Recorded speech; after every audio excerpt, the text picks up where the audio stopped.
real faith is that what moves you and motivates you.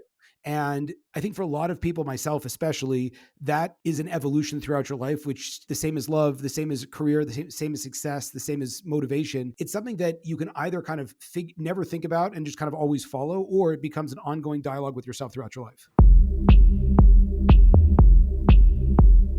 Welcome to the podcast, where we introduce you to incredible humans who share their journeys with the mission to inspire you to harness your own inner tenacity to drive your life and career forward. And now, your host, Adam Posner.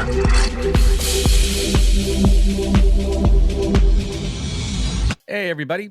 Welcome back to the podcast, where I bring the best and the brightest in the world of business, marketing, and personal growth to help you harness your inner tenacity and drive your career forward. My guest today on the podcast is Jacob Rupp, with over a decade of experience working with leaders and companies ranging from startups to those with over $1 billion valuation in a wide range of industries, including tech, real estate, industrial cleaning. Jacob has seen what creates success, and he's been mentored and been a mentor to many of the great business leaders. In addition to his work in the private sector for over 5 years, he's been training exceptional talent to become coaches in a variety of fields. We have a lot to get into. We're going to talk about him, his personal life, his 4 kids, former life as a rabbi, avid gym and MMA enthusiast. And you can see by the guns on this dude, we're going to get into it.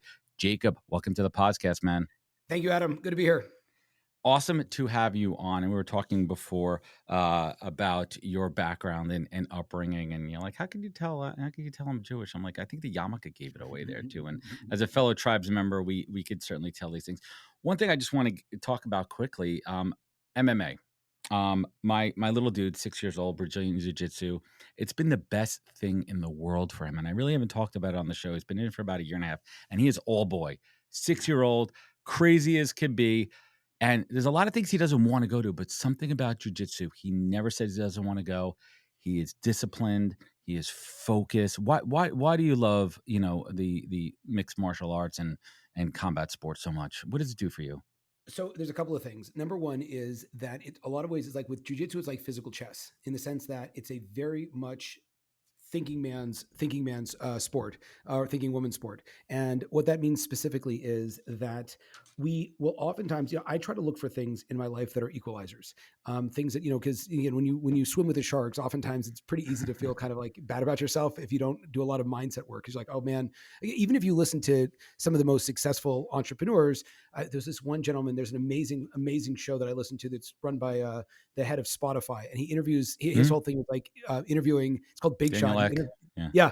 I think that's him. So he interviews like the immigrant Jews that came here and like built up companies, and what are their, and he finds, the head of the Four Seasons, and so he's interviewing one, wolf, like multi-billionaire on Wall Street, and they said like, what's your, and the guy's, mid 80s, he said, what's your thing? He says, well, I don't think we ever actually arrive. It's always like I go to this guy and he's built, and I think if I had just started earlier, just done something differently. So the idea is ultimately that you want to find things that will create an equalizer for you. And the reason why I love MMA and jiu-jitsu specifically is that no matter how strong you are, no matter how much you work out, obviously that will help. But if you go against someone that knows what they're doing, they will take you apart every single day. They'll dismantle you. And it's so cool. My son trains on Mondays and Wednesdays, and the class immediately after his are the adults. Yeah. And so I'm sitting there waiting for him to come out, and these dudes walk in, and ladies. Yeah. Some of them are massive. Some of them are just giants, and some of them are just average looking or a little bit smaller. And I remember the professor was talking to a bunch of the parents one day, and he's like, it's not the big guys you got to worry about. Yep. It's those little ones. They are practitioners. They will dismantle you. They will take you apart. Those are the ones you have to. And you know what? For me, it's self-confidence for him, right? And I never got into it. I really don't have a desire for it. I just don't want to do it. It's just not what I want to do. It's not me. I know it'd be great for me. I have friends that do it. But for him, if I could instill that in him and make him confident and feel secure, especially in this world that we're living in, that he could protect himself. And here's the other thing too. He knows he does not lay a hand on other kids in school. He doesn't practice it on anybody. They teach them that. And they say in his class, if we find out that you do that in school, you're out. It's two things. It's humility. I think a lot of cases, again, because once you see what a person can do, you can never judge a person when you see them. That's the first piece. And the other piece that I find, which is absolutely crucial, is that it trains you on how to respect force, and it makes you very, very safe. Again, same thing. Like my wife and I are avid shooters, and the same Yep. thing's true. Like everyone's like freaked out about guns until you actually learn how to shoot a gun, and it's like you can respect it, and you're the most safe person. Well, I think it's a big point too about gun training too. I mean, whatever side you are on of the gun debate, right? And I am pro gun. I'm pro gun ownership, but I'm also very pro gun control. I don't want it in the wrong hands. I think I have certain things that I don't think we need, as far as like high capacity clips. Right? We don't. There's things you don't need. Right. But anyway, we're gonna park that conversation. And I want to. I mean, we went off course in the beginning, and that's always a I love it. fun thing for me to do as a podcaster. When I feel it, I just go with it, and that's kind of the vibe here. But I want to hit the rewind button. And I love to ask, and I've been doing this for the past few months. I'd love to hear what did your parents do for a living, Jacob? So my mom was a stay-at-home mom, and then my dad worked in corporate America. It was during the '80s, and so he was kind of like the just kind of like run of the mill. He worked in a company. He never Mm, really hit his potential as a business person, but he was out of the house with with a white shirt and tie. And my mm, mom was staying at home, and she chose to raise us. And then my dad left. I lost contact with him for 20 years when I was when I was in high school, and my mom had to get a job and kind of like jump back into the workforce. And so she did the hustle. So definitely, we definitely did not have an entrepreneurial bone in or at least an entrepreneurial environment growing up. It was very much about safety, security, and the corporate dream.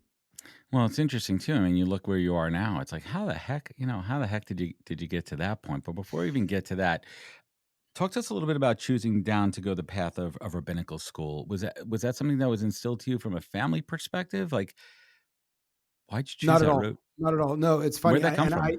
I became a rabbi not believing in God long before any of the. I was not religious when I decided I want to become a rabbi. Mm, What happened was, and this is sort of like the one of the themes throughout my career is I grew up being deeply dis. I was always involved with my Judaism, but I never really was inspired by a rabbi, and I always mm, wanted to do something that would impact people and help them with their lives. And then I heard someone speak, my grandparents' rabbi in a synagogue in the San Fernando Valley in LA. And I heard this guy and I was like, oh my God, this is mm. amazing. And I saw it right away. And again, I don't know where it comes from because that's one of those things I just thought to myself, like, I could totally do this. This is what I want to do. And so that kind of launched me on the path of, even before I got kicked out of Hebrew like 6 times. Yeah, me My too. professor was just like, please God, just leave and I'll give you a C. But it was an image that I really wanted to empower people to live, better lives. And once I saw someone doing it effectively, I was like, okay, that's what I want to do. How do you define faith? Religious, agnostic. Like, how do you define faith? I think it's that what ultimately motivates you. Yeah, and I think that faith could show up in a lot of external expressions. What I found through my journey, and it's been a pretty crazy journey of not religious to very religious to I don't even know what you call me now. And I just gotta say like Jewish or like spiritual, whatever you want to call it, is the idea that real faith is that what moves you and Hmm. motivates you. And I think for a lot of people, myself especially, that is an evolution throughout your life, which the same as love, the same as career, the same as success, the same as motivation. It's something that you can either kind of never think about and just kind of always follow, or it becomes an ongoing dialogue with yourself throughout your life. And I love that explanation too. And faith doesn't need to mean religion, right? It doesn't No, mean to need that all. It's what you in believe a in, lot what of ways, drives you. religion has destroyed faith because Oh, ultimately, totally. if I show up and I do these things, therefore I'm quote unquote religious. But the reality is like does that, just because whatever the definitions of marriage would be, does that mean you're actually in love? Does that actually mean that you actually have a real Right. relationship? And The for a lot of social people, it's like, constraints are. yeah. So It's the more that you add a lot of times structure, oftentimes the more difficult it is for you to actually maintain that authenticity of do I want to do this? And that's why people get lost in a lot of ways because they keep doing the action without actually wondering like, is this still working? So when you were going through your schooling, was there any ever doubt in the path that you were taking?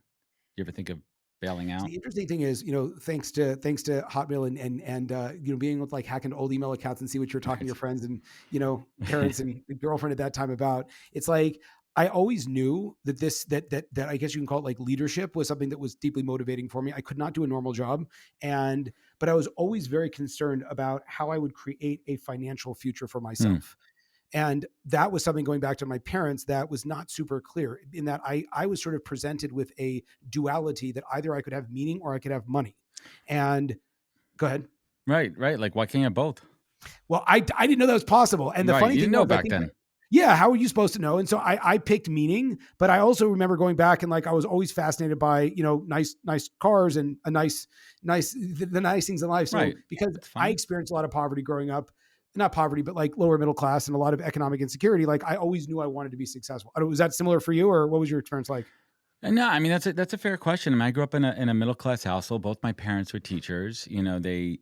I mean, they did fine. They had job security. They had benefits. We had that. We never wanted for anything. We didn't live a life of luxury, but we went on a couple. Not fancy. We went to Florida, Disney World. Like there was nothing crazy there. And that was kind of the path for me. And I think now when I think about money, and I take this quote. I used to work for Gary V. If you're familiar with Gary V. And Who's and who's when I not? when I talked to him about money, he said something. Money is a fuel for my options, Mm, I right? love that. And I really thought about that. It's also easy for somebody to say with extreme wealth that he has, but I thought about it for me too. And for me as a business owner, once I started, a couple years into my business, the concept of salary versus cash flow. And now I don't think about money as salary. I mean, I know what my business does every year. I know the numbers, but for me, it's cash flow. Do I have the ability to do things? I have the ability to pay my bills. I have the ability to send my kids to camp and go on vacations. When your mindset and your relationship with money, a lot changes.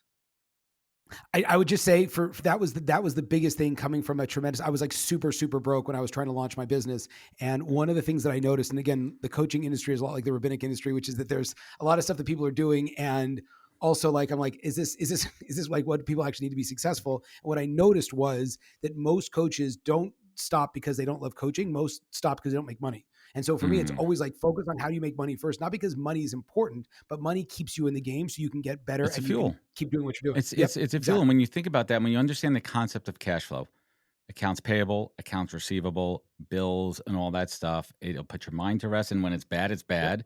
And then you got that money monkey on your back. I've been going through it the last couple of years with some things. And then when it's off your back, you're able to focus and get out of it. So you have to compartmentalize. But I want to go back to your rabbinical journey. You went through the process. I assume you spent some time in Israel, right? I did. Yep. And looking back on it now, and I want to spend a minute here because I really don't really get to talk about this.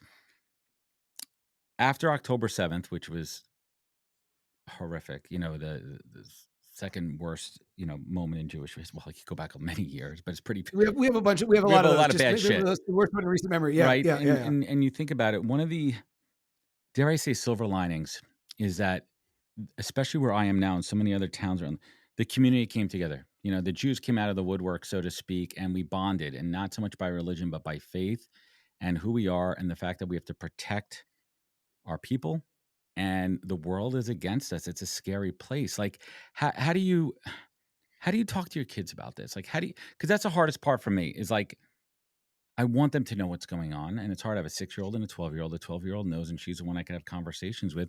But how do you talk to them about why this is so important and why there are people that might hate us because of what we believe in? Mm. So obviously, anything there's no there's no right answer, and I'm not certainly going to stand on a pedestal and tell you what I think. But No, I here's what want to I know what you experienced. think. That's why you're on the show, Grow, man. grow, That's why I'm asking the grow, question. growing up, there was an inordinate focus for me on Holocaust education. And so for me, part and parcel of thinking about Judaism was boxcars, black and whites, piles of grapes, Auschwitz. Yep. grapes, piles of body, like the whole thing. And I had, while I did not want my identity or the identity of my children wrapped around the tragedies that happened to my people. And the worst thing I've seen is, again, like you said, and this is you said it, but like this is a very deeply that the rabbis have been writing about for thousands of years, is God basically gives us two options. Either we rally around each other when things are good, or we rally around each other when things are bad. And so from my, again, and maybe if your listeners are thinking about that, okay, it's such a vengeful God that, that people should get together. So all these horrible things, no, that's not the idea. But ultimately, it's a question of focus and identity. And if tragedy is the only thing that brings you back to what you're, again, like someone will a buddy of mine that I just found out like 2 days ago. He's a year older than me. We went to college together. We were in the Jewish fraternity together, and he died of pancreatic cancer. And I'm like, he's my age. And I'm like, shit, like I'm building something. I'm not ready to go yet. Mhm. And it's that focus on, do I need tragedy to wake me up? And unfortunately, reality is most people, that is what wakes them up. So I think it's an awareness that you push on your kids that like life is important and it's not guaranteed.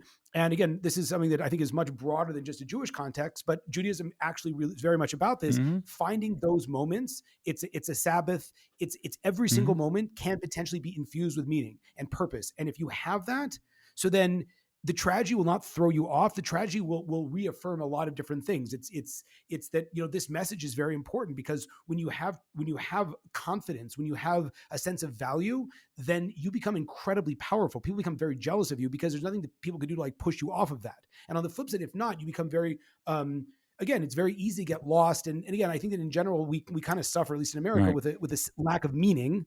And for some people, this brings them back and asks them very fundamental questions. And for me personally, I don't want to associate tragedy with a search for meaning, because I want to look for meaning and not need tragedy in my life. I really like the way you broke that down, and it's been tough, right, for all of us, and it's dividing us. And I think that's one of the key points of the attack in general. I mean, we're not going to go on the political, soapbox here. You like gun control and political stuff. You must know your listenership well, because No, not at when I all. was I a rabbi, I did never, not. Jacob, I never, ever talk about this stuff. So that's why I'm interested in Great, talking about it now, good, because I good. haven't really been able to express my, thoughts and opinions publicly on my platform. Um,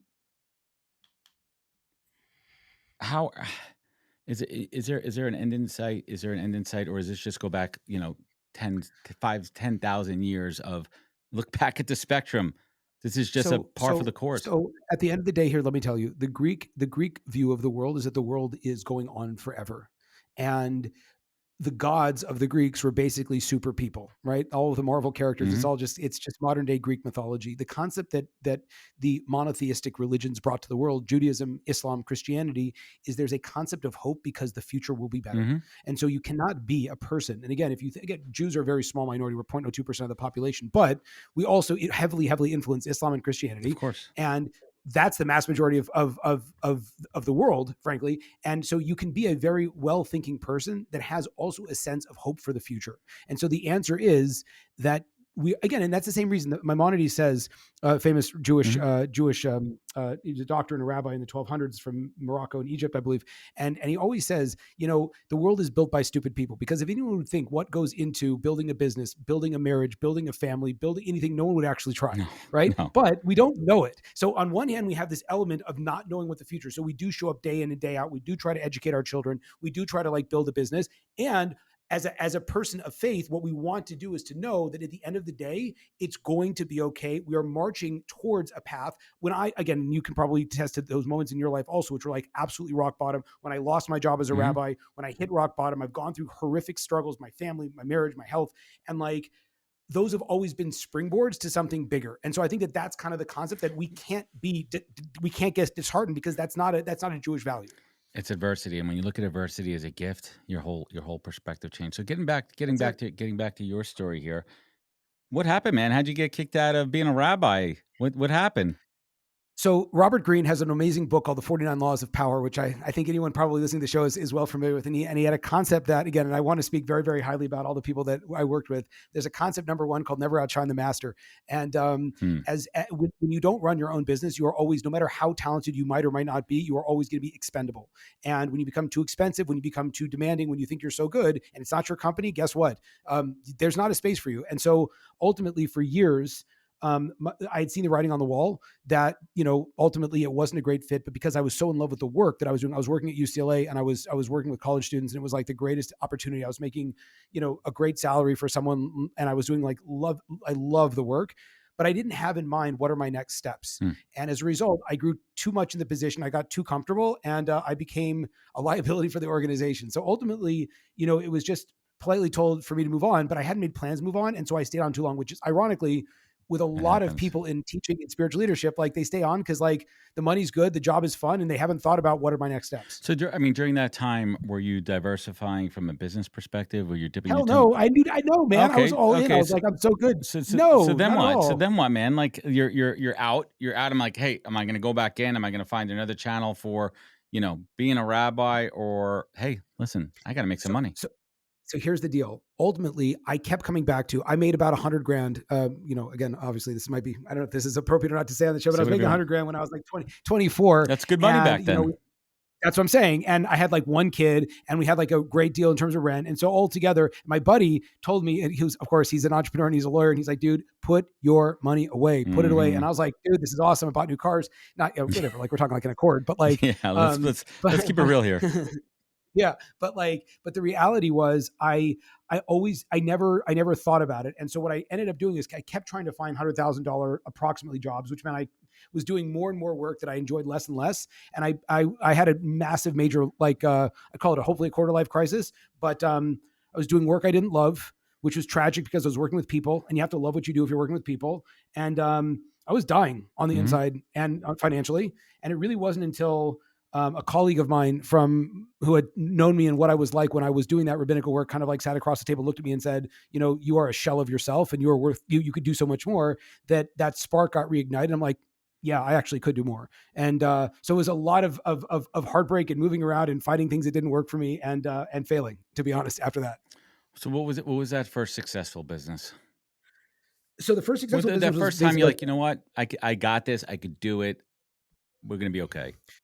So the reality is that most people have to know themselves. And if you're the kind of person that needs to love what you do, some people love what they do does for them. Again, and I've worked with people that are doing, quote unquote, boring stuff. They're overseeing cleaning industrial, like office buildings, and they're incredibly good because what they're passionate about is building businesses and elevating people. And this one client I'm talking about, like, he would bring people, who had no financial prospects and he teach them entrepreneurship. They open their own, restaurants after working with him. Like he loved it, but he was doing a boring thing. For me, I had to love what I did day in and day out in terms of working with people, and I was starting from the bottom. So basically what I realized is I needed a coach because I hired a coach and I started studying coaching. And I had this weird realization that if you look at what Tony Robbins is talking about, if you look at what any of the big coaches out there are talking about, somehow they're saying a lot of the same things I've been saying, but they make a lot more money.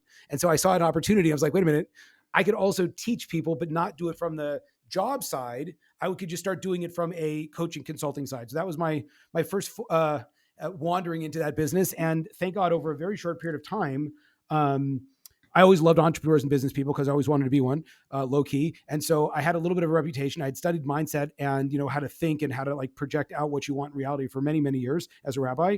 And I found a group of people and it was basically word of mouth and referral, but I built thank God, a pretty successful practice in executive coaching. I mean, I love that story too, but I think it's a pretty logical transition from being a rabbi to a coach. I mean, a rabbi is a coach in so many ways, relationships, faith, family. More than that, right? Though, more than that. Here, can I share one thing, Adam, that I found is a lot of rabbis.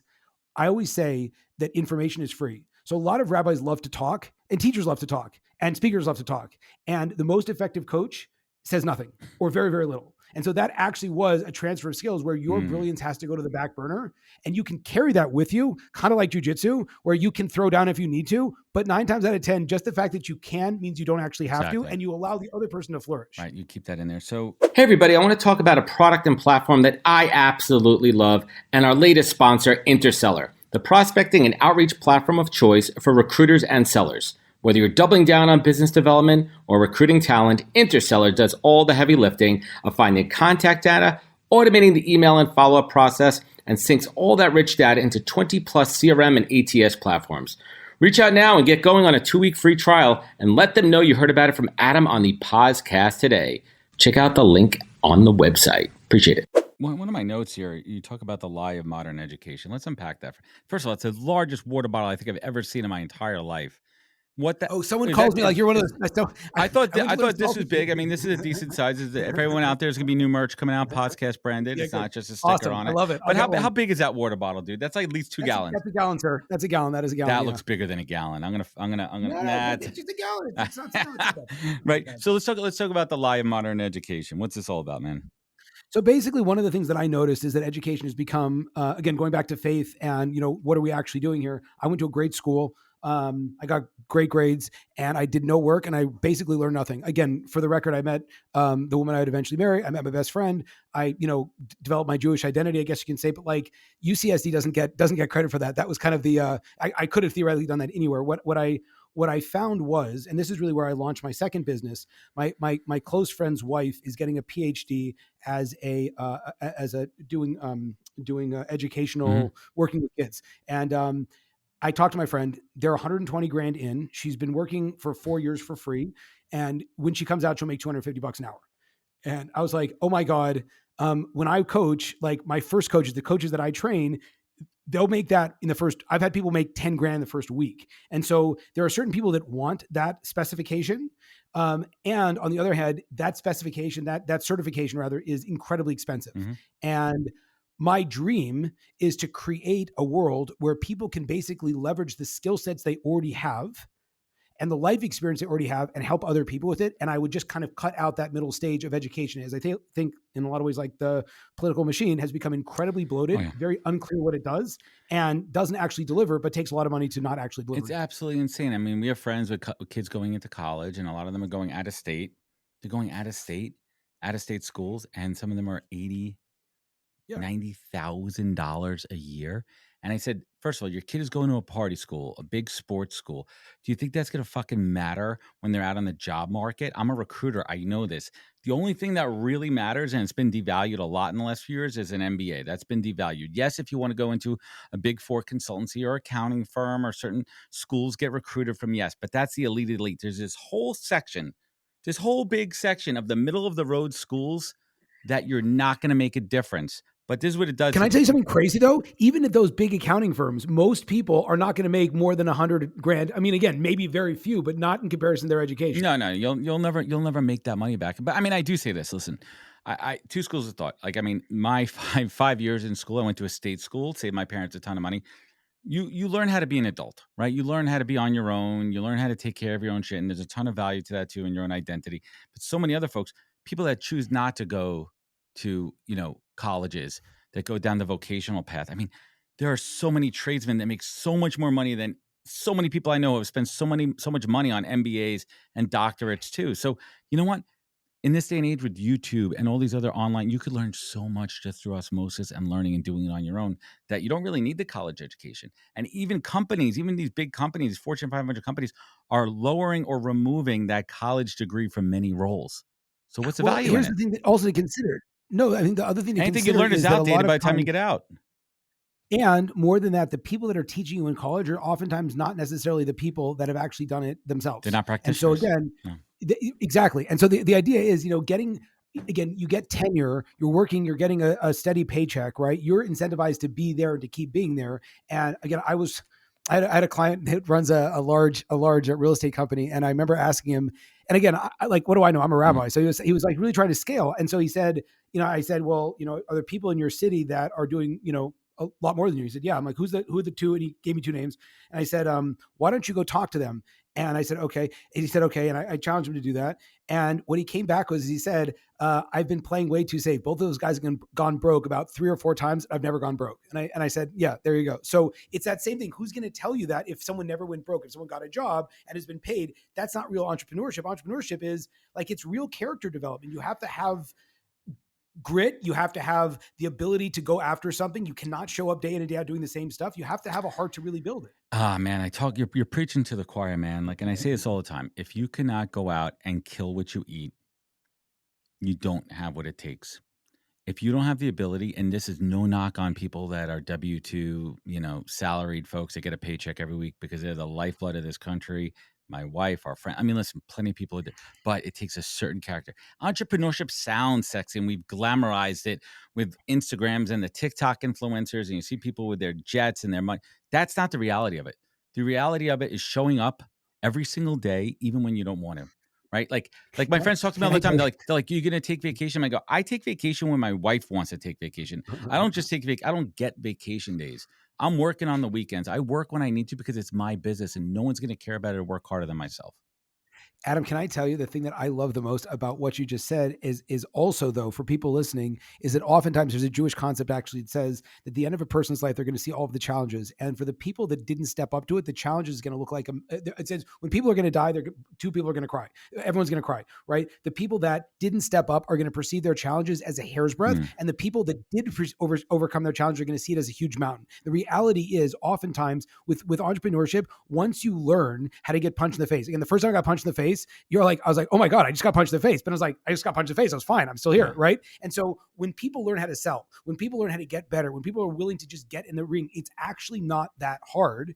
And a lot of people are terrified just to do that. And so for like what I realized, if I can take people and just get them, again, you get your first date, you're like, oh, okay, I think I can talk to women now. Yeah. Or by the third or the fourth time, like it you doesn't can become extrapolate difficult. that a So bit. Yep. exactly. So that's the And- idea is like, I was challenged by my one of my partners, do something that's really scary. So I'm terrified of heights. I've been looking in La Jolla. They have this beautiful like a paragliding thing where you jump off the side of a cliff and you literally paraglide and you just float. And like that was awful. But I was like, fuck, for 2 decades, I was terrified to do that. I'm like, I need to do scary shit because like that's the secret. And it was amazing to do it. You got to step out of your comfort zone. That's where growth is. And it's so cliche. And you see the posters on the wall. Growth is outside of your comfort zone. And it's really true. Otherwise, you're not challenging yourself. And I say one easy step for somebody to challenge yourself is one of the biggest fears is public speaking.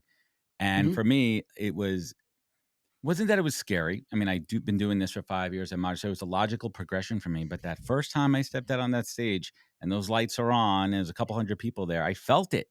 But then it did something and ignited something inside of me. And I knew I had it. It activated it. And then I was just, I don't want to say natural because I have a lot of work to do to be a great public speaker. But these are the things you have to do. But I also believe that not everybody is meant to be an entrepreneur who wants to be. I think that with that also, the idea of, again, I think as a human being, we have to be willing to grow. But one of the things I found is that there are people that like to be on stages and people that like to create stages. And that was for me also, like in the beginning, I wanted to be on the stage, but what I really my greatest win, I had a client that would just started working with me and he posted in my group chat for my program. He's like, oh my God, I just closed my first $18,000 client. I think it was the second week. And he gave credit to there's a woman I work with and she did all the coaching for him. And so he got this great result and he gave her the credit. And that was the greatest joy I had because I was like, I finally created a stage for someone else to stand on. And for me, that's a joy. So I think that the entrepreneurs ultimately want to create the stage for somebody else. And the entrepreneurs flourish where they're standing on the stage that was created. And if you create a stage for somebody else and you create for something where you, again, yes, you have to be willing to always get your hands dirty. I'll tell anyone that's actually built a business knows that.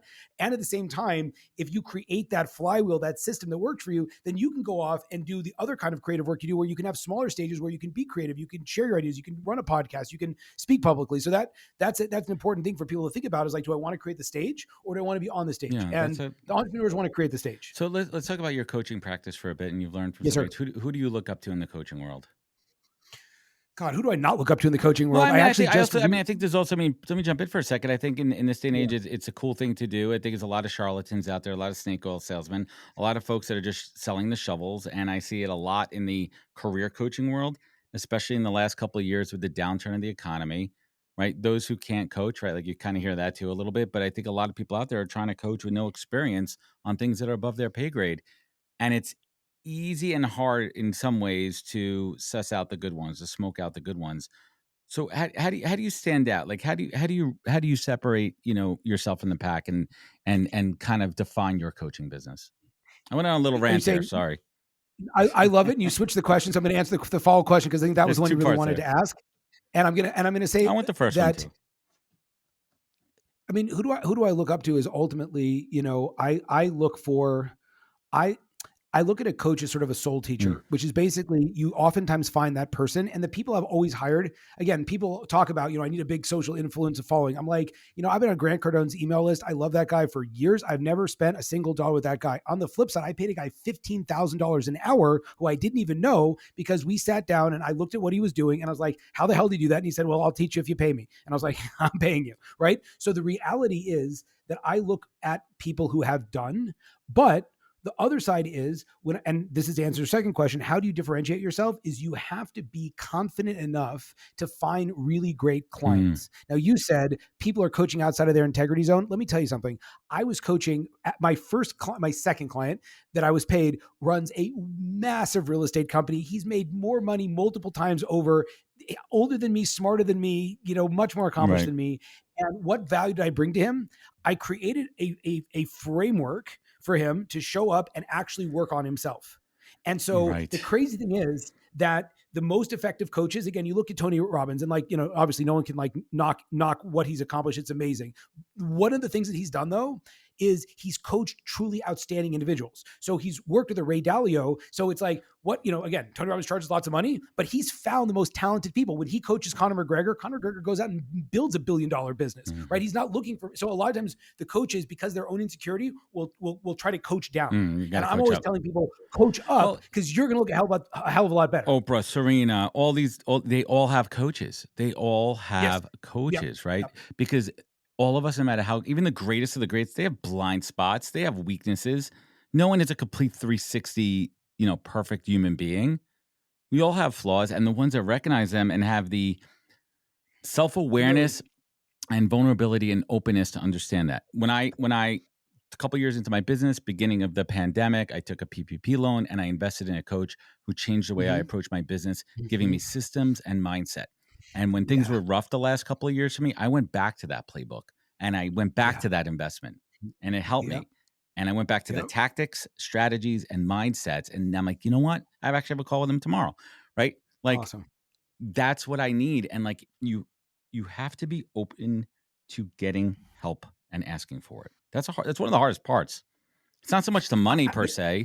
I mean, that's the whole thing though. And I think that might be one of, I think about like what I always emphasize like my hard work, because I don't like to look at like the divine gifts, although it's all the divine gifts in my perspective. But one of the things that I feel like I was gifted was a recognition, kind of like going back to when I became a rabbi, that if one person can do it, so can I.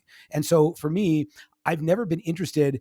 I get lost when I find that I don't know like what the next steps are. But what I try to do whenever I'm lost is to find someone that's done it and say, hey, how did you do it? I mean, I'm wearing a shirt right now called Wrong to Strong. It's my fitness coach. And this guy spent 17 years in prison. He was a hitman for the cartels, like the hardest core MFer that I've ever seen. I can imagine. But what's really amazing is he's got he's like 48. He looks like an absolute god. And I'm like, dude, how do we do this? And again, it was so simple for me, because I'm like, well, you know how to do it, because I can see that you know what you're doing. Just teach me how. And I think that's the same concept. We want to try to figure out on our own.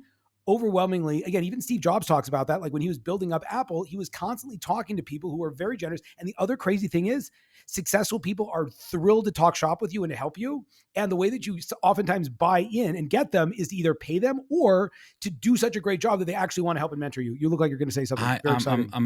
I found through the course of my business, and I'm the biggest believer, relationships are my gold. They're my currency. They're everything to me. I treat them like gold. Some of the most successful, wealthiest people on the face of this earth have given me more time than anybody else, than people who do not have that. And it's something inside of them because someone gave it to them in most cases, almost all cases, and they want to pay it forward. And it's about here's what I can tell you. This is a crazy story that really like kind of, I don't know what, I had a mentor. I still look at him as a mentor of mine, even though I'm talking to him for a while. And when I bought I was always into cars. And so when I bought when I bought my first, I think it was either my it was my M4, my Porsche, whatever it was. And he said, where do you park it at your synagogue? And I said, right in front. And he said, when I got my first car, my first Porsche, I had to park it 3 blocks away. I was so ashamed. And he said, like, what's he? And I said, if I can afford this car, anyone can afford this car. And so from my perspective, I want to show everything I have. I have this Louis Vuitton wallet, which if you know wallets, was like stupidly, who the hell needs to spend this wallet? And I talk about it all the time. It's not about the money. It's that when you do work and when you believe in yourself and when you add value to other people, you can get all the nice shit on earth, but you use that nice shit to show other people what they can do. Not because, again, like, one time my car was in the shop and I drove a Hyundai and I was like, no, I promise but it's like once you stay at a nice hotel, you're like, I don't want, if you sit the first time you sit in real first class, the first time you're spoiled, you never want to go back to coach. Yeah, no, it's true. And I think what I try to push people to have the things that is beyond their wildest dreams. But when you have that, to be able to use that as a signpost for other people, that they can also have it. And I think that's the thing you're saying about the really successful people that give you time is what they got. They don't see it as, oh, it's mine and nobody else's. They've done enough self-work to know that if I could do it, someone else can. And that's why I invest in you. Jacob, what's been your secret all these years to decoding success? I would say the ability to consistently put myself in the room with people that were way above my pay grade. I've always looked, and it fucks with you a little bit, to be honest with you, because you, on one hand, here's the two things I'll tell you. Number one is, if you're with really truly successful people, 9 times out of 10, they will not have the balanced life you want. So when it comes to spirituality, I want the most extreme spiritual person, but guess what? He's not spending any time in the gym, and he's not making any money in most cases, right? But then if with the business person, I want some guy whose spiritual life is completely fucked because he has no idea, because he's spending all the time in the office. His marriage is probably shit, right? So, Right. so then, right? So the point is, number one, be willing to get yourself in the room with absolutely the best person you can possibly find, and pay, beg, borrow, and steal to get in that room and spend as much time with them as they can. Secondly, realize that these people are probably not going to have balanced lives. So you have to be able to do that in every single area for what matters to you. That is sage advice, my friend. Thank you, sir. What's keeping you up at night these days? I scale my business. My scaling my business is the most important thing, because when you can more or less pay the bills, and God knows I've spent most of my life not being able to do that. What I get obsessed about is like, what did God actually put in my, like, what am I truly capable of achieving? And so again, some people say, well, you're like 41. Why do you have to go to the gym all? And again, I'm not there for health. I'm there for straight up, like, I want to look like a Greek god. And when it's the money, like, oh, do you really need another, do you need a second car, a third car, fifth? I'm like, I want 20 cars. Like, why? Because like, if God can give that to me, and again, the money also represents the good that we do for other people. And so it's like, I want it. What keeps me up at night is like chasing my own potential. And yeah, to be honest, like, there's a lot of depression. There's a lot of heartbreak. There's a lot of suffering that comes with that, self-imposed. I don't think I'd have it any other way. So it's like, I think it's like, if you know that you're the kind of person that's what motivates you, you have to learn how to appreciate small things. I take pictures of flowers. I look at beautiful things. I live in Arizona. I look at cactuses. I love cactuses, right? So you have to find things that you love in the short term, because you're ultimately never going to be satisfied with anything you actually accomplish, because you'll keep doing more. That is powerful. So Jacob, let's bring it home here. It's been a tremendous conversation. I'm sure I could talk to I you love this. Thank you. This is really great. Hours here. And when I'm going to change my framework on that. When I achieve Joe Rogan status, or Howard Stern status, my idol Howard Stern, I will have 4-hour episodes and talk to somebody for as long as I want. But duty calls, and I got to get back to recruiting after this call in a little bit. But let's do it. This show is my masterclass. 5 years, 380 plus episodes, and I ask this question to everybody because it's fueling me and it's fueling my audience. Jacob, what's the single greatest piece of advice you've received that you take action on every day? There's a modifier on that. Single greatest advice that I've never. So, yeah, I got something for you. But what are you going to say? I call it filling dead air while the guest is thinking time. So I got 2 pieces of advice from a rabbi of mine that I haven't spoken to in a long time. When I was going out and I was getting my first rabbinical job, he said, number one, sometimes you just have to be, I'm going to like tear up a little bit. He said, sometimes you have to be okay with what God thinks about you, because oftentimes when we do crazy shit, no one's going to understand what we're doing. And you have to have that faith that God, who has a bigger perspective, will know, and you have to be okay with that. And the second thing he taught me was, there's no such thing without a shortcut. And again, I was a rabbi. I could barely speak Hebrew. I got one of the best jobs in the country. I loved what I did for over a decade. And I'm the most unlikely person to do that because of how I look and how I talk and where I come from and how fast I got there. And the reality is, I did it with shortcuts. I was super focused on what I wanted. I figured out what that one thing was that people need to succeed. And I did that over and over again. So those 2 things I try to replicate every day. I'm living a life where a lot of times I do have to like check it and say, like, is this what my internal compass, is this what God is telling me to do? Because, I would have done anything without it. And the second thing is like, how do I find the easiest way to do what I want? I love that. And talk about your compass and talk about what drives you. And you think about those tough times you went through when you're at the bottom of that shit pit. And I always say the treasure is in your shit pit. That's when you see what you're made of. But you had to pull yourself. It's actually Rabbi Nachman of Breslov, a very famous Hasidic rabbi, says that same thing. Very good.